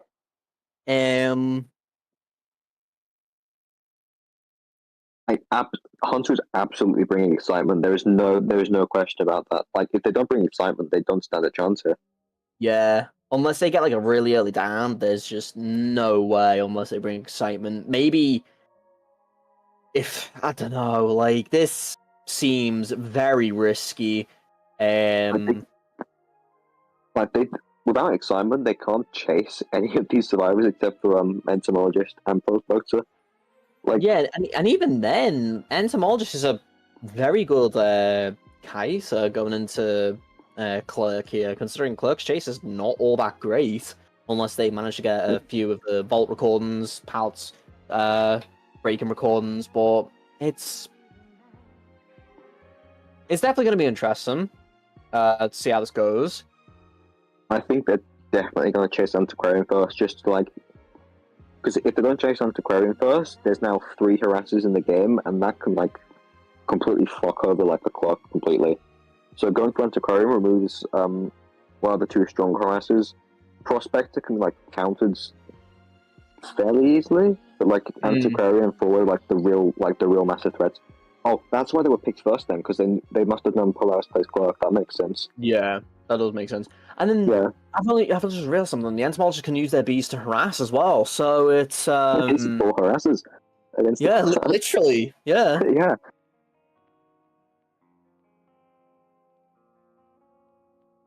Like, if Hunter doesn't bring excitement, I'm going to be very, very surprised. Yeah, I'll be very surprised as well. Going into it now, 3rd round, first half of this game. Polaris chosen a Clerk against a team comp that normally Clerk will not do well against, but who knows? We've seen weirder things, and it looks like we are heading into the game right about now. As the first chase is going to be... No, they brought Blink. They brought Blink, Trump Cop Blink, and Entomologist first chase. Yeah, they have to chase Entomologist with Blink. But this... No, this doesn't work, because now there's 2 out of 3 if you can't prospect. There's 3 harassers in the game, and you don't have excitement. So But they can just harass and just slow the game down. So he needs to get a fast down. Like, he needs to get, like... He needs to go down before 60 seconds, otherwise, like, there's no chance of a comeback here. But Entomologist already looping this area. The Cyphers are... We've got, like, 2 at nearly 40, and then forward is obviously at 30 because he's slow recover. Yeah. But Entom's bees are, like, half gone already, but, like, she is getting value out of them. So they're now, like, I think 30-35% left. But she's gotten value out of them, and she's able to loot this area. Blink's nearly off cooldown. She needs to So get the hit. She's gonna hit here. She needs to Hunter needs to blink her down fast. But the chase needs to end before these ciphers get to like completion. Yeah. And that's why like. Are we able to get the? Oh. He's blocking. She's got like so little bees left, but it doesn't matter. Yeah. So one of the ciphers will get done here. But this is an interesting position for Clark because. So because there's some ciphers that aren't done, she's able to block them off, and that can slow the game down quite a lot. But it doesn't look like she's using her recordings, because at this day and age of Quirk, you can't waste them. So that allows Prospector to finish his cipher. Yeah. Yeah, now we can see Laris now record Game Throw here. Oh yeah, Game Throw's actually back as well. I didn't realize that. Okay, so yeah, Game Throw's back. Oh, wanted. Oh, no. Oh, actually, you're gonna try and go for it? No, they're not gonna be able to get it. That's very. Yeah, okay, this could be interesting now. As yeah, we're gonna be seeing harassment is like not gonna be as good anymore. I think she knows where. Oh my god! That just completely leaves Entomologist. Entomologist is basically useless now. She can very easily go forward here, but I don't think she will because Ford's such a slow decoder. And you've got nothing left. My god. Yeah, this has just turned around from This has turned around massively. Yeah, so from what was possibly I would imagine maybe a tie, depending on the situation there. Has now, I think, just turned into a win for Polaris. There's like, yeah, we're seeing Entomologist here try to complete that 4 cipher. And even then, they're gonna be down a cipher. Even if they complete that 3rd one. So already gonna be seeing Prospector Chadia will be able to get the forward before half. Yeah, for half. Yeah, and it's a free rescue as well. Oh, get the pallet recording. They've changed trade. Entomologist gets the rescue. They've changed trade already. I'd like to add because like, I can't see what they've changed to. Mrs. Antiquarian. I believe. Nice flywheel. Ooh. Oh. I believe Prospect is hiding. Great. Prospect is hiding. But this is the problem now. That everyone is injured, so no one can rescue. And yeah, they're gonna need to heal. That'll have to be the game plan here. Entomologist is going to die now. Like I think Antiquarian and Prospect are healing ready. They switched to excitement, but they're not gonna. I don't think they're gonna need it. I mean, they might need it. It depends. They might do, yeah. I don't know. It's a weird switch. With I don't think anyone can make the rescue in a way. Yeah, no one's gonna be able to make my god! All 3 of them are healing each other. All 3 of them are in the exact same area. And Hunter's heading over to that area. Or just only as detonators. This is a very bad position for the survivors to be in. Because at 3 ciphers, you need all 4 people against the Quark. At this, they have healed now, so they are all going to be able to kite for longer. But at this stage of the game, against the Quark, you need all 4 people because there are still 3 ciphers left. Yeah, and it looks like they've done a percentage of a cipher over near the antique area, and yeah, instantly going maybe for the. I mean, yeah, okay, that's the forward. This is what the survivors want. Forward the slowest decoder, so they need him to be chased, and he still has some football to work with. But this means they can get like the maximum amount of decoding. Yeah, Prospector wants to finish that middle cipher. Yeah, they do need to try and finish that middle cipher, I think, especially if they want to use that area to kite. Yeah, now going after the. Yeah. I think Antiquarian changes to uses excitement, but here's flywheel. Yeah. No, he missed it. He just used the flywheel way too late. Or now going to try and come in for the cipher, but I think that cipher's staying at 95 for a long time. I've got the feeling. Yeah. Like she's going to keep guarding that cipher. I think Prospector should, even if it was early, just flywheel early. To just get distance. Excitement will be over. Then you can use magnet. You can use the football there. We'll actually get the.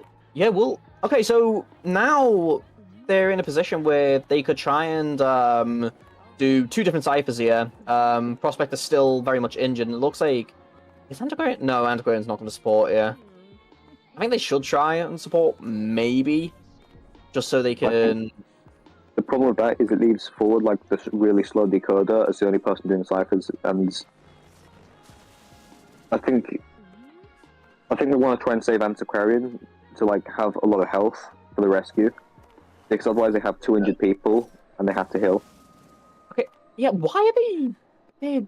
both at the same time. I think they should do 2 ciphers here. Yeah, and I don't know, like, I feel like doing 2 ciphers is better than doing 1, because at the very least you have,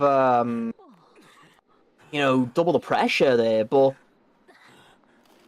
yeah, the cipher's just going to be Snipers top now. does catch either forward, so it is going to have to be an early rescue.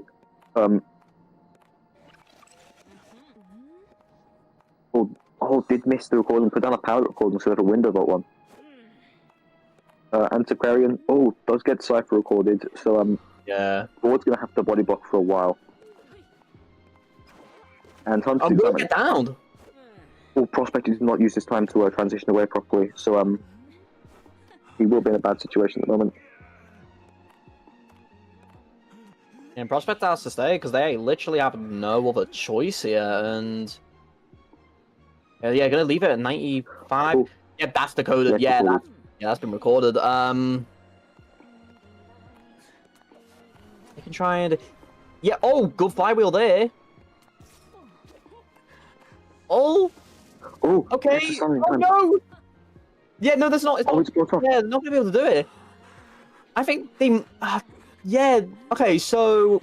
They know where the dungeon is, at the very least. I think this is going to be a dungeon escape, probably. Maybe. Well, Antiquarian's going to have close soon. But she needs to get it on the map fast. It does... I don't think... Oh, no. Yeah, yeah. Instantly found This could be it. This could be it. Yeah. This... No, keep in mind... Could be it.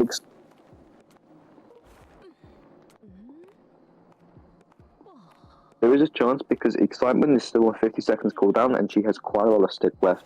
So she's going to need to utilize it, and I think at this stage she's able to run to the dungeon and she'll be fine. Yeah. Yeah, I think this is one escape. Like, even if the hunter... Yeah, this is one escape. Yeah.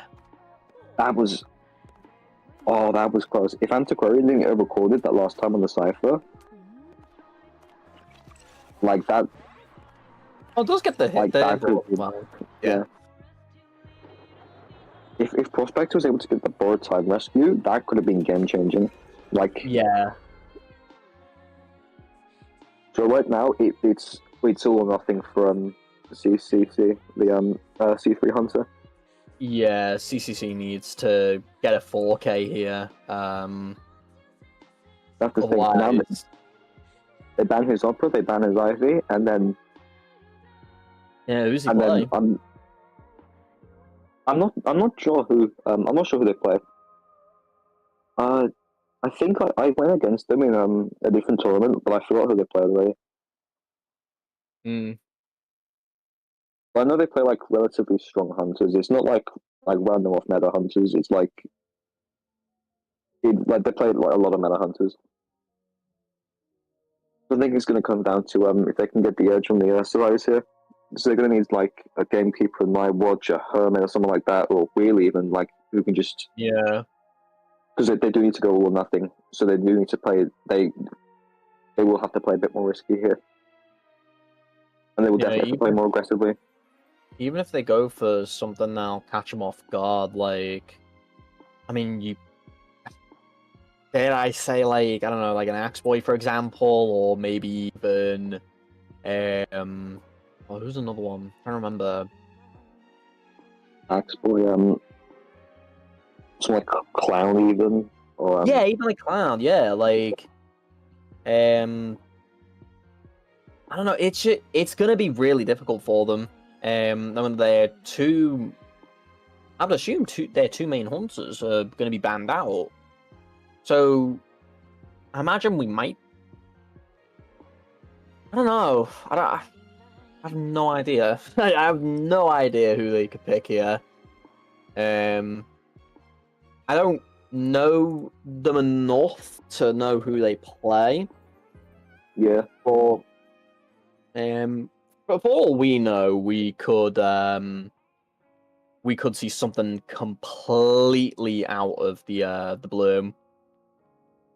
Also, in their advantage, they have Acrobat and Patient, two of the strongest like transition carders in the game, are global bands, so this is good for them. Yeah. But the other two global bands, like Gardner and Little Go, who are like I mean, Gardner outside of Opera isn't too good, and then Little Girl's just random hunter. Yeah.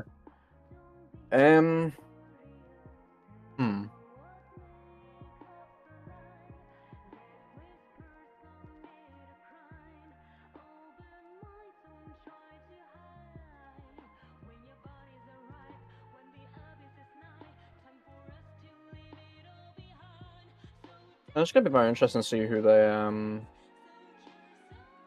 they'll pick here as well as who they'll ban. Okay. Oh yeah, I just didn't see this. Okay, so yeah, we're going into it now. We are going to be seeing Princess and Toy Merchant banned. I think two very excellent bans here. Toy Merchant providing excellent support over to the balcony, over next to theater, hotel, whatever you call it. And now it looks like they're going to be banning Ivy and Opera Singer. Yeah, that's going to be the case. Yeah, the two stronger hunters. Yeah.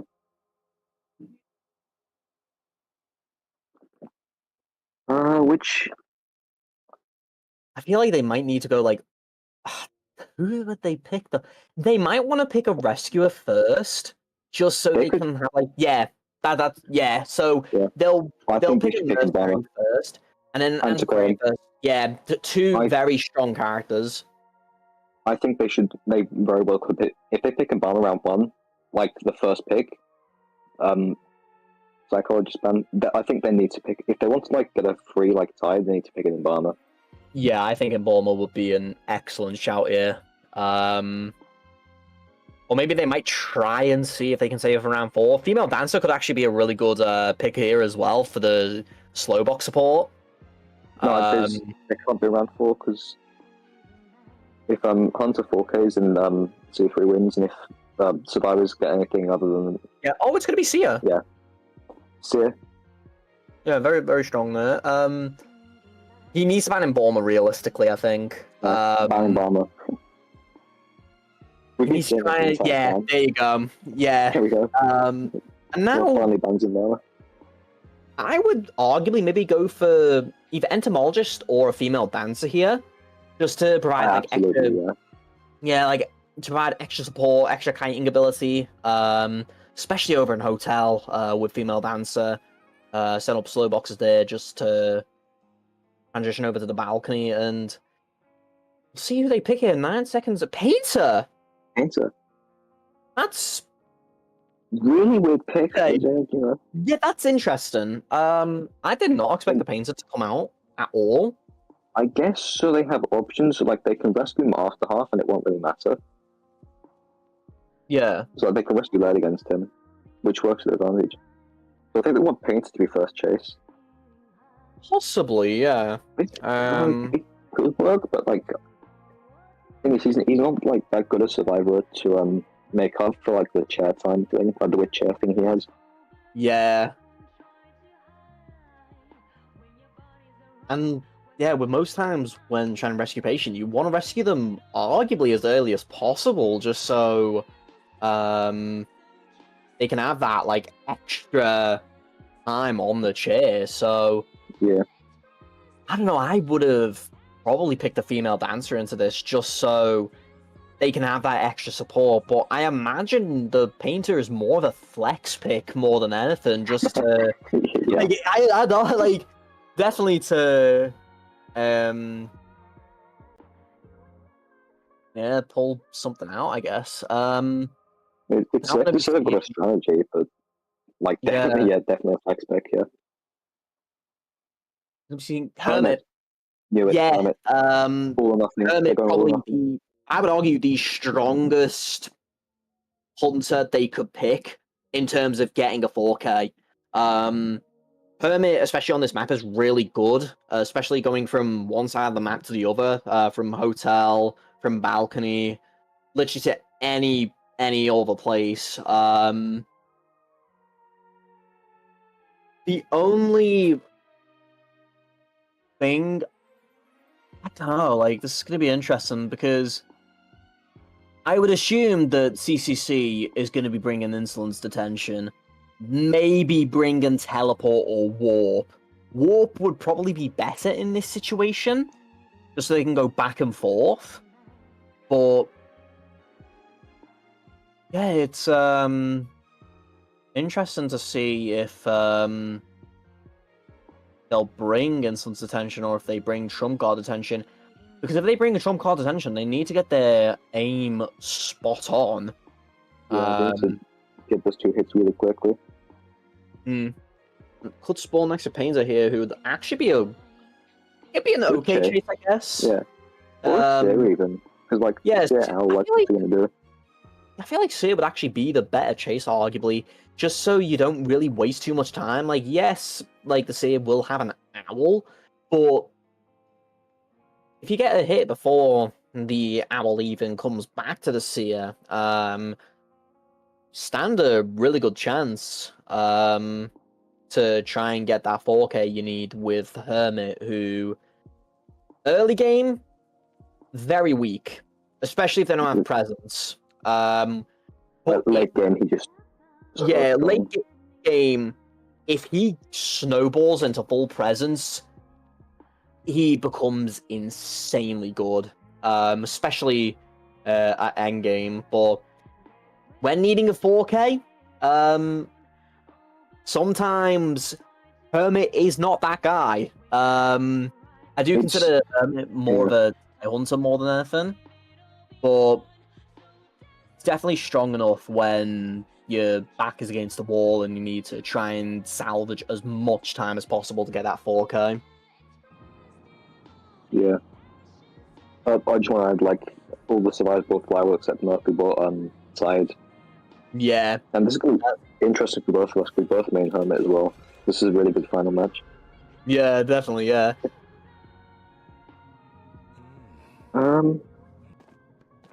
Insolence, retention, and it's either teleport or warp. Going for Painter first. I believe that is...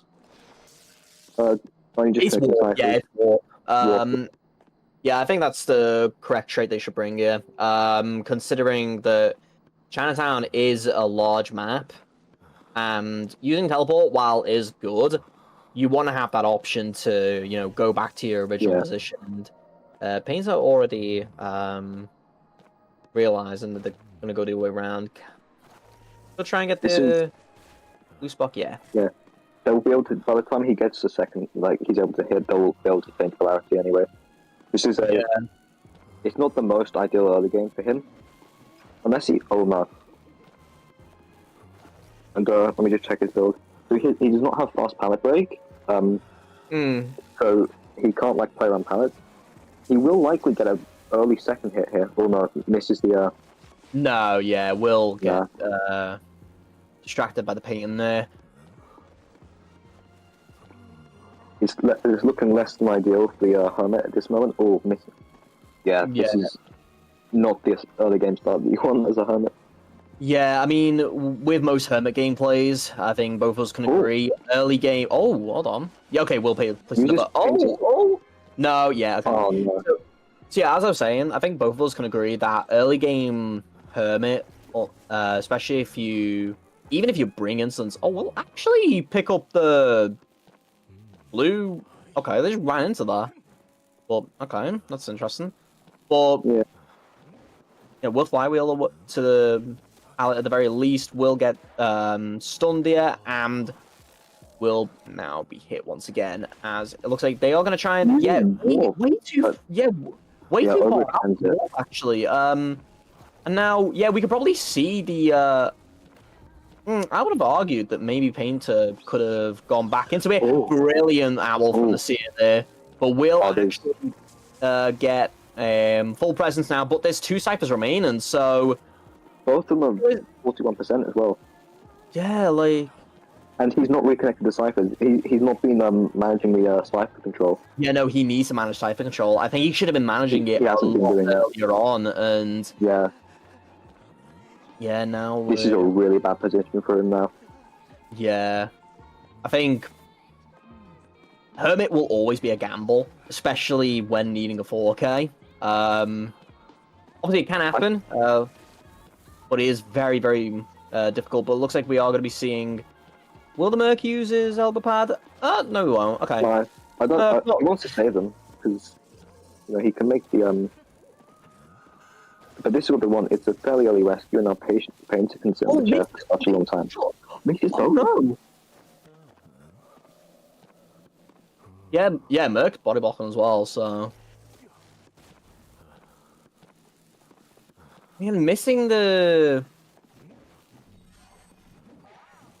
Yeah, hits Merc. Well, I thought Merc picked up the red polarity. No. Well, one of the cycles is finished, and the other three are like too far along. I don't think he can win this. I think... Yeah, no, there's no real way of him winning this unless... Unless he can down... I mean, if he can get a red spark onto the painter here, at the very least he can try and get either. Well, actually, no. Yeah, no, it won't be. It won't be possible actually.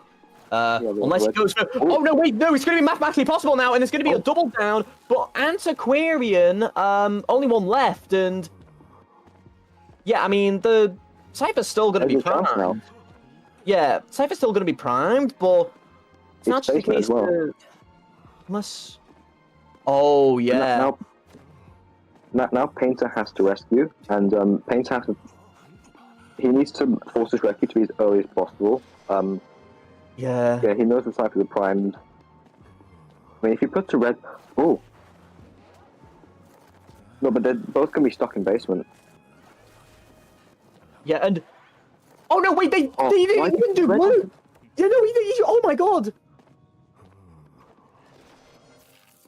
Yeah, now gonna be missing that as well, and I don't think he should put red on because that just allowed them both to get out of basement for free. Yeah, it looks like Painter will go down here. I would argue, don't go... Over. Yeah, gonna go instantly straight for warp now. Gonna be going over, and this is where Hermit can come back very strongly here. If he goes for the right person here, it looks like it's gonna be the Antiquarian gonna go after. I think Red Polarity will get down the Seer. Missed the red spark there. I'm gonna get the red spark on. Oh, yeah, okay. Yeah, okay, yeah.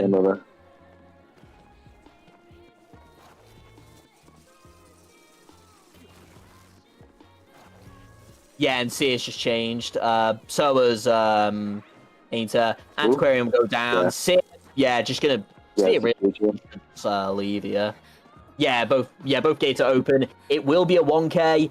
The gamble did not pay off, and we're gonna be congratulating AT for the win. It was very close all the way through.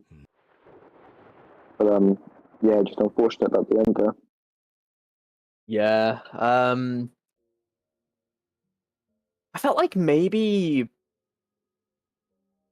How do I put this? At the very end there, I feel like they could have gone for the Seer, knowing that Seer was gonna go back to the gate anyway. I think they took way too long on the Antiquarian to try and get them down. Yeah. Either way, it was phenomenal performances from both teams here. Yeah. Anything you want to say? I mean, yeah, they will play from both teams. I think obviously Hornet was a gamble, but like he needed to take the risk at the end there because it was a Volker nothing. I think Hornet was definitely the hunter to do that with, but he didn't like manage his cycle control enough, and he wasn't learning as many polarities at the start to get the stuns to get the hits. So he just kind of went down from there. He did something going like before the final cypher pop. He had something going by the end there, but he wasn't able to capitalize off it. Yeah, very unfortunate there. I'm unsure if we're done just yet. I have no idea. I have no idea, but I think maybe wait for confirmation.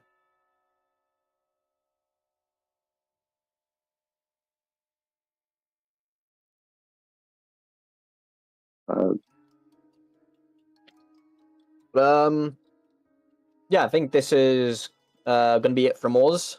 I Yeah. do not know if there is another match. I have no idea. Okay, no other match today. So yeah, there's going to be no other match today. Probably be a match at some point in the future. So I've been your commentator Lolsey alongside Wendy. Any final words, Wendy? Yeah, it's been fun. Entertaining, I hope so. All right, and with that, we'll see you later, and hopefully you enjoy the next matches coming up, possibly next week.